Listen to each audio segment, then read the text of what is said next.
Howdy y'all, Dean Stilley here from the official home of unofficial Grateful Dead and music news. Happy to be reporting on Summer Tour 2019 kicking off last night at Shoreline. Listen, while y'all were partying there at Shoreline, Dad & Co. was rocking it here in the Northeast. I was at the daddy-daughter dance for my daughter's Girl Scout troop. Glad this one was a late start. I got to catch all of it. Today we already had 4 games. My son had a soccer game started at 8:30 this morning. That was no fun to get to. Doubleheader for my daughter's softball team, and I even had a Geezer League softball game myself. So Dad & Co. has been killing it here in the Northeast. I guess that's why we buy lottery tickets. Hoping one day we get there and get us a tour bus, do the whole thing with everybody.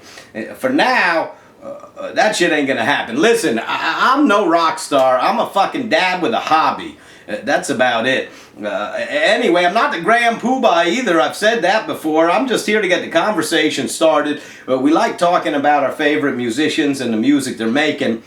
So we're gonna get that done. We're gonna have fun over the next few weeks doing that.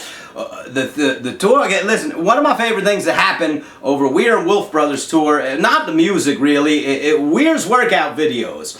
I like those workout videos, inspirational in nature. I was thinking to myself, Weir, he's getting himself in top shape, top physical condition, so he'd come out and drive it hard for Dead & Company tour 2019. And so if you thought so too, I'm not sure we got much proof of that last night. The band kicks it off with Playing in the Band, and you know, Playing in the Band, if there were going to be a soundtrack for a herd of animals running there through time and space and getting stuck in some quicksand, that Playing in the Band might be a fine soundtrack for a herd of animals stuck in quicksand. It was slow and uninspired. It gave birth to an equally slow and uninspired Shakedown. Listen, maybe you can tell me, I'm not sure. I've seen hundreds and hundreds of shows over the years. The first night of tour was always one of the most exciting for all of us, just because you're out of the house, you're on the road again, you're ready to get a tour underway, and I'm not certain there's ever been a magnificent tour opener. I could be wrong. If I'm wrong, let me know. Comment if you can recall any magnificent tour openers, but if you go with your expectations low, typically they'll be met. So anyway, we get to Brown Eyed Women, and that's usually a chance for this thing to start lifting off a little bit, but very little happening with Brown Eyed. We get Mama Tried with a bust out Mama Tried. That's a new one for the band, so it was great to hear that. Always a weird tune that I liked throughout the years, and so it was great to hear Mama Tried. They did a fine job on that. Peggy O up next, and something's fucked up in the universe when Peggy O is faster than Shakedown. Anyway, Peggy O was just beautiful and marvelous and very pretty and all that shit. And we got through that just fine. It Hurts Me Too was next. This is this is right there, Made for Mayor. One of those tunes that's made for Mayor. I really thought he might take that opportunity to kick this thing off and go someplace exciting with it. They just kind of played it. We get Black Throated Wind, kind of cool. One of our dear friends, Stephanie, a wonderful member of the community, passed away last year, really too young, and that was a favor to hers, and yesterday was her birthday, so it was cool to hear Black Throated Wind. I always like that one. Casey Jones closes the set. If there's anything this band needed at this point, it was some cocaine. Because this is Grateful Dead decaf. We are getting Dead & Company decaf here during intermission. I'm making caffeinated beverages, hoping I can stay up through intermission. Fairly uninspired way to get things started, but that's all right. We're just stretching out, limbering up. It's a long haul. On paper, this was a pretty good set. It starts off with Scarlet Fire. Once again, you're always happy to hear those first notes. There's something about them that activate everything in your neurology. Your nervous system goes nuts when you hear the first licks of Scarlet Fire. You just figure you're ready to embark on a journey that'll take you incredible places in a relatively short span. I'm not sure the Scarlet Fire delivered all that, but it seemed fine. No major flubs. Also nothing all that noteworthy, to be honest with you. You get Althea next. Not a surprise there for opening night. It's one of Mayer's favorites, and it was okay. A sloppy start, somewhat respectable finish. Jeff tried to lift the band during his solo on Althea. He got a little heavy-handed on that solo, tried to lift things up. I don't know, it was a little too heavy for even Jeff to lift last night. But anyway, they got through Althea just fine. We get the start. It sounded like they were going to play Wang Dang Doodle. Sound like there were Wang Dang Doodle teases that preceded Estimated, and Estimated rolled out and was fairly clumsy.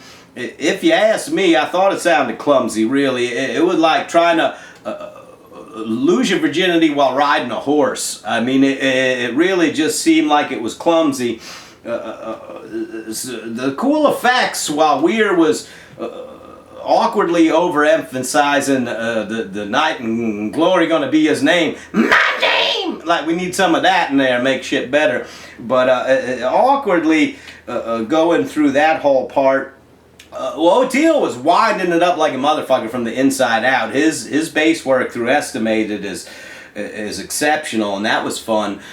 You get Eyes next. Really, I mean, that song is a song that this band typically really, that's an opportunity for everyone to shine, and it was good. I'm not so sure they got it all the way there. We're a beautiful Hogue Strat new guitar, the Gray Burst. A beautiful guitar he was wearing with a beautiful strap. I'm not certain. I know there's that woman that's makes the beaded straps for O'Teal, the guitar straps. It looks like maybe she made a little something for Weir. A beautiful strap he had on a beautiful new guitar. So that's how the first half of the second set got kicked off. Drums, I thought, was one of the more interesting parts of the show. It felt like everybody bonded. O'Teal stayed out there. They were having fun. Created a fantastic mood. Really through that segment. You get space, you get the wheel comes out of space, the wheel is turning, but you can't slow down.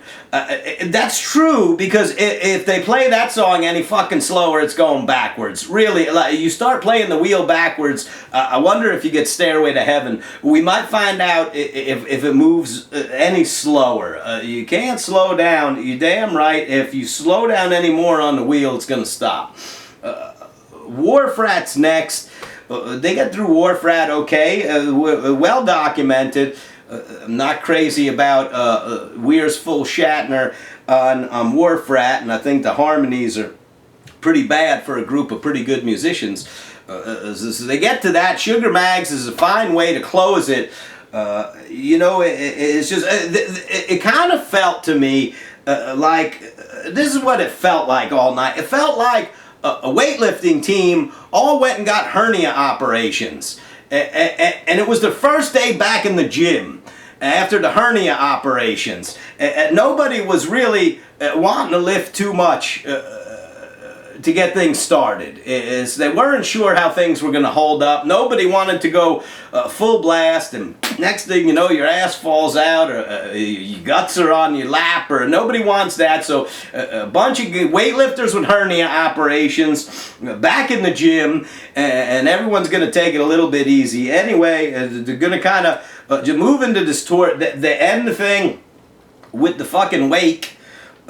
Just atrocious. Really, for a bunch of really good musicians, it's surprising to me that they don't hear themselves play that and think, this sounds like shit. Because it sounds like shit. Anyway, we know I love this band. I love the music.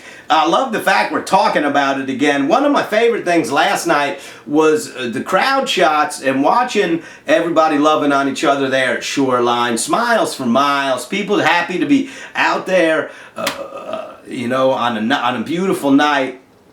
Just dancing to the music we love so much. From the musicians, that really we've given so much of our lives to.